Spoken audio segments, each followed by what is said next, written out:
Let me start with a fact. My father would rather believe a lie about a sandwich than protect his own daughter from the man who has tormented her for years. That's not an exaggeration. It's the truth that finally shattered 6 years of fragile peace. It all exploded at his girlfriend's birthday party, a place where I was cornered, humiliated, publicly attacked for the simple act of being a mother. And while all this was happening, my dad just stood by and let it happen. But this time, they picked the wrong mom to bully. His name is Harold. He is my father's best friend. And for as long as I can remember, he's been a toxic, arrogant weight on my life. When I was 18, so proud to be studying medicine, his first words to me weren't congratulations. They were, "Oh, so you want to save the world? How sweet." He called me a dumb kid who thought she could change things. And my dad? He just laughed. When I stared him down, begging him with my eyes to stop, he just laughed harder and said Harold was just being funny. That became the theme of my life. Harold would make a nasty, belittling comment, and my father would call it a joke. He mocked my clothes. He called the books I loved childish and stupid. When he found out I used to play volleyball, he sneered that I probably only liked it because I could wear the spandex around the boys. Each comment was a small paper cut, and my father was the one holding my hand still while Harold made the slice. Never once did he step in. Not once. The incident that made me cut him out of my life happened 6 years ago, at a barbecue. I was at the grill, and Harold marched over, loudly announcing, "That's not how you cook. Let a real man show you." He didn't just suggest it. He physically pushed me out of the way to take over. I saw red, but I swallowed my anger. From that day forward, I simply vanished from any event where I knew he would be. For 6 years, it worked. For 6 years, I had peace. Until yesterday. It was my father's girlfriend's birthday, and I felt I had to go. I arrived with my fiance and our beautiful 6-month-old son, just wanting a quiet, drama-free afternoon. But of course, Harold was there. And true to form, he immediately started talking down to me like I was still that same clueless teenager. My son slept for most of the party, but eventually he woke up hungry. I excused myself, went to a private room to breastfeed him, and returned with my happy, healthy baby in my arms. When I stepped back into the living room, I walked right into a trap. Harold was holding court, and I was the main joke. He was telling a small crowd how I was probably a terrible mother. When he saw me, he turned his fire directly on me. He started interrogating me about my parenting. He questioned my choices. He called me a bad mom over and over in front of a room full of people. I could feel my fiancé tense up beside me, ready to step in, but I held my ground. I clutched my son a little tighter, my knuckles turning white. I could take it. I had been taking it my whole life. Then he went too far. He leaned in, a smug, pitying look on his face, and said it, loud enough for everyone to hear. "Have you thought about giving him up for adoption?" That was it. That was the moment everything shattered. The girl who swallowed insults for years, she was gone. The daughter who desperately craved her father's approval, she vanished. And in her place stood a mother who had just been threatened. And she was done being quiet. The entire room fell silent. All eyes were on me. I didn't yell, I didn't scream. My voice was low, steady, and sharp as a razor's edge. "Excuse me?" I said, looking Harold dead in the eye. "You want to talk about parenting? Let's talk about parenting.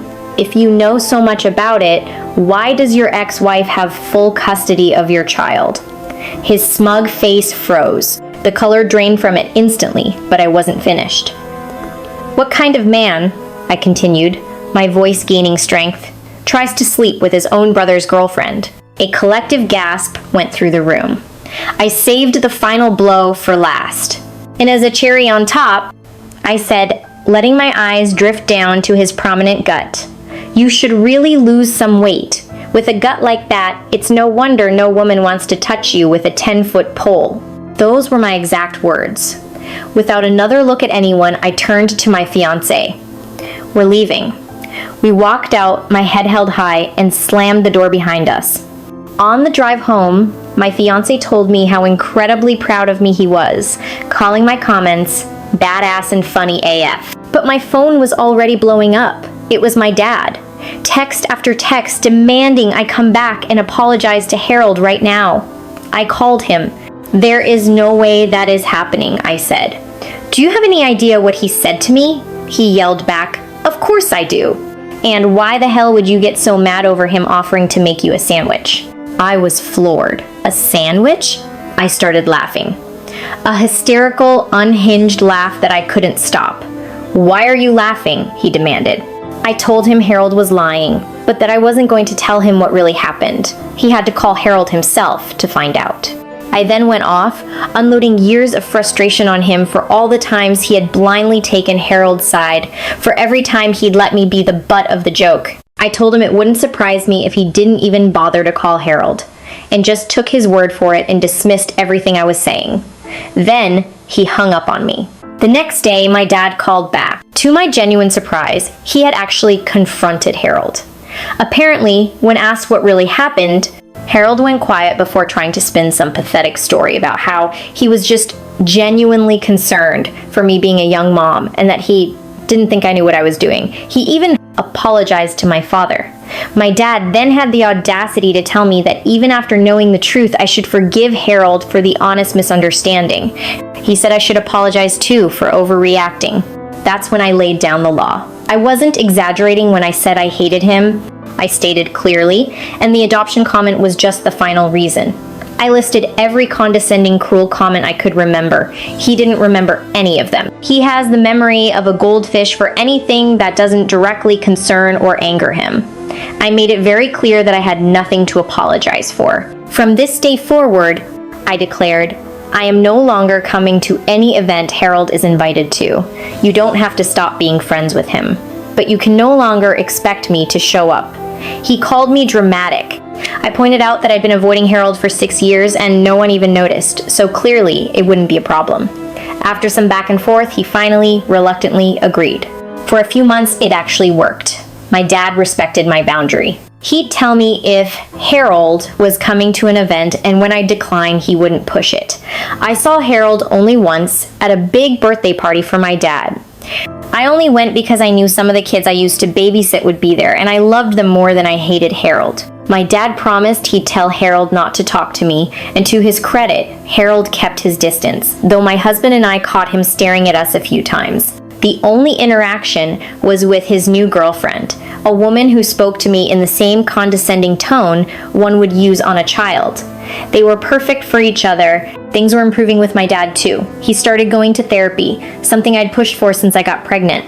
I made it clear he wouldn't be allowed near my son if he stopped going. For the first time in my life, I saw him trying. He started apologizing more. I didn't know if it was the therapy or the fact that motherhood had apparently made me terrifying, but I'll take what I can get. I honestly thought the war with Harold was over. Then came my dad's next birthday. It was supposed to be a small dinner at his house. I made sure to ask, "Is Harold going to be there?" He promised me, "No, he's not invited." I felt relieved. We went, and for a few hours, everything was perfect. But then the back door slid open, and in waltzed Harold. Not just Harold, drunk Harold. I shot my dad a look, and to his credit, he looked just as shocked as I was. Harold had heard about the party and decided to crash it. He was loud, obnoxious, and I could feel his eyes on me the entire time. As the night wore on, he got worse. He stumbled over to the grill where my dad was cooking and, in his drunken wisdom, decided to show everyone how it was really done. He physically shoved my dad out of the way, just like he had done to me all those years ago. In the process, he knocked an entire tray of food onto the ground. Everyone stared. My dad just tried to laugh it off, like this was normal. But that was the final straw for me. I stormed over. "Harold," I yelled, "you need to leave. Now." He turned to me, smirking. "Oh, little miss knows best, huh? Think you're all grown up now with your perfect little family? I'd had enough. I am done with you," I snapped. "You have been nothing but an arrogant, disgusting jerk for years, and I will not let you treat my family like this anymore. Get the hell out." He just stared at me, too stunned to even respond. And then it happened. My dad finally stepped in. He turned to Harold, his face grim, and his voice was firm in a way I had never heard him use with his friend before. "She's right. You need to leave. now. Harold looked genuinely shocked. He tried to laugh it off, but my dad didn't budge. I said, "Leave, Harold. You've crossed too many lines and you are not welcome here anymore." Harold stumbled out the door and out of our lives. After he was gone, my dad turned to me. He apologized, and for the first time, it felt real. He admitted he was wrong, that he had let Harold get away with so much for too long. For the first time in my entire life, he chose me. It wasn't just words this time either. My dad hasn't spoken to Harold since. Our relationship isn't perfect, but it's real now, built on a new foundation. I learned that you can't force someone to change, but you can force them to make a choice. And sometimes that's all you need to finally be free.